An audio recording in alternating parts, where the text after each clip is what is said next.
السلام علیکم میرے دوستو۔ حضرت بلال حبشی بڑے مشہور صحابہ ہیں اور انہی کا ایک واقعہ لے کر میں آپ حضرات کی خدمت میں پیش ہوا ہوں۔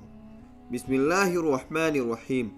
حضرت بلال رضی اللہ تعالی عنہ سے ایک صاحب نے پوچھا کہ حضور اقدس صلی اللہ علیہ وسلم کے اخراجات کی کیا صورت ہوتی تھی؟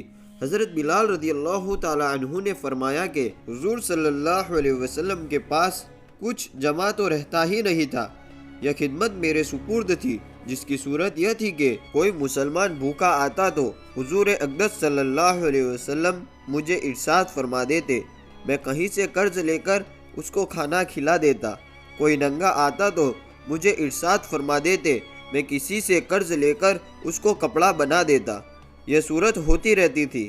ایک مرتبہ ایک مشرک مجھے ملا، اس نے مجھ سے کہا کہ مجھے وسعت اور سعورت حاصل ہے، تو کسی سے قرض نہ لیا کر، جب ضرورت ہوا کرے مجھ ہی سے قرض لیا کر۔ میں نے کہا اس سے بہتر کیا ہوگا؟ پھر میں نے اس سے قرض لینا شروع کر دیا۔ جب ارشاد عالی ہوتا اس سے قرض لے آیا کرتا اور ارشاد عالی کی تکمیل کر دیتا۔ ایک مرتبہ میں وضو کر کے اذان کہنے کے لیے کھڑا ہی تھا کہ وہی مشرک ایک جماعت کے ساتھ آیا اور کہنے لگا، او حبشی! میں ادھر متوجہ ہوا تو ایک دم بے تحاشا گالیاں دینے لگا اور برا بلا جو منہ میں آیا کہا اور کہنے لگا کہ مہینہ ختم ہونے میں کتنے دن باقی ہے؟ میں نے کہا قریب ختم کے ہیں۔ کہنے لگا کہ 4 دن باقی ہیں، اگر مہینہ کے ختم تک میرا سب قرض ادا نہ کیا تو تجھے اپنا قرض میں غلام بناؤں گا اور اسی طرح بکریاں چراتا پھرے گا جیسے پہلے تھا۔ یہ کہہ کر چلا گیا۔ مجھ پر دن بھر جو گزرنا چاہیے تھا وہی گزرا۔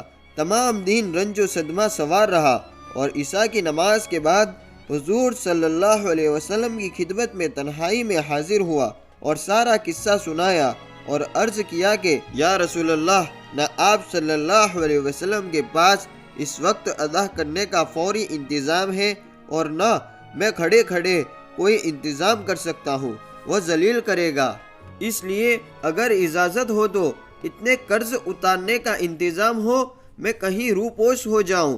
جب آپ صلی اللہ علیہ وسلم کے پاس کہیں سے کچھ آ جائے گا میں حاضر ہو جاؤں گا۔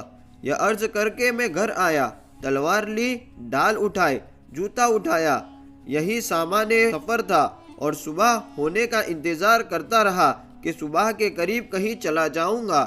صبح قریب ہی تھی کہ ایک صاحب دوڑے ہوئے آئے کہ حضور صلی اللہ علیہ وسلم کی خدمت میں جلدی چلو۔ میں حاضر خدمت ہوا تو دیکھا کہ 4 اونٹنیاں جن پر سامان لدا ہوا تھا بیٹھی ہیں۔ حضور صلی اللہ علیہ وسلم نے فرمایا، اسی کی بات سناؤں کہ اللہ تعالیٰ نے تیرے قرض کی بے باکی کا انتظام فرما دیا، یہ اونٹنیاں بھی تیرے حوالے اور ان سب کا سامان بھی۔ فدق کے رئیس نے یہ نذرانہ مجھے بھیجا ہے۔ میں نے اللہ کا شکر ادا کیا اور خوشی خوشی ان کو لے کر گیا اور سارا قرض ادا کر کے واپس آیا۔ حضور اقدس صلی اللہ علیہ وسلم اتنی دیر مسجد میں انتظار فرماتے رہے۔ میں نے واپس آ کر عرض کیا کہ حضور، اللہ کا شکر ہے، حق تعالیٰ نے سارے قرض سے آپ صلی اللہ علیہ وسلم کو سبوک دوش کر دیا اور اب کوئی بھی چیز قرض کی باقی نہیں رہی۔ حضور صلی اللہ علیہ وسلم نے دریافت فرمایا کہ سامان میں سے بھی کچھ باقی ہے؟ میں نے عرض کیا کہ جی ہاں، کچھ باقی ہے۔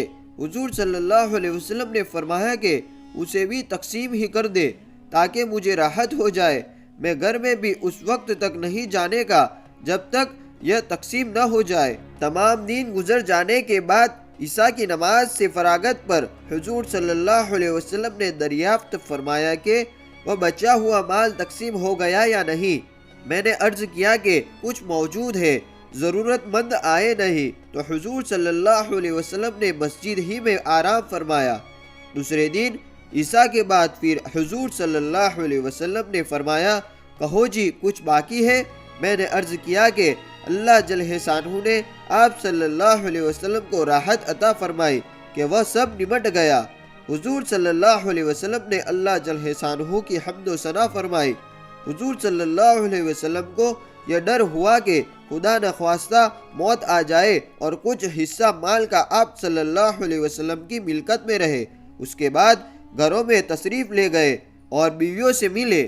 اللہ والوں کی یہ بھی خواہش رہتی ہے کہ ان کی ملکت میں مال و متاع کچھ نہ رہے، پھر حضور اقدس صلی اللہ علیہ وسلم کا تو کیا پوچھنا، جو سارے نبیوں کے سردار، سارے اولیاء کے سرتاج، حضور صلی اللہ علیہ وسلم کو اس کی خواہش کیوں نہ ہوتی کہ میں دنیا سے بالکل فارغ ہو جاؤں۔ میں نے معتبر ذرائع سے سنا ہے کہ حضرت اقدس مولانا شاہ عبد الرحیم صاحب رائے پوری نولہ مرکزہ کا معمول یہ تھا کہ جب نذرانوں کی رقم کچھ جمع ہو جاتی تو اہتمام سے منگوا کر سب تقسیم فرما دیتے، اور وصال سے قبل تو اپنے پہننے کے کپڑے وغیرہ بھی اپنے کھادی میں خاص حضرت مولانا شاہ عبد القادر صاحب رحمۃ اللہ علیہ کو دے دیے تھے، اور فرمایا تھا کہ بس اب تم سے مستعار لے کر پہن لیا کروں گا۔ تو میرے بھائیوں، ایسے تھے اللہ والے، ایسے تھے ہمارے بزرگان دین کہ جنہوں نے اللہ کی خاطر اپنے جان کو جان نہیں سمجھا، اپنے مال کو مال نہیں سمجھا، اور ایسے ہی واقعات کو سن کر ہمارے ایمان میں تازگی پیدا ہوتی ہے، اور ایسے ہی واقعات کو سننے کے لیے ہمارے چینل کو ضرور سبسکرائب کر دے۔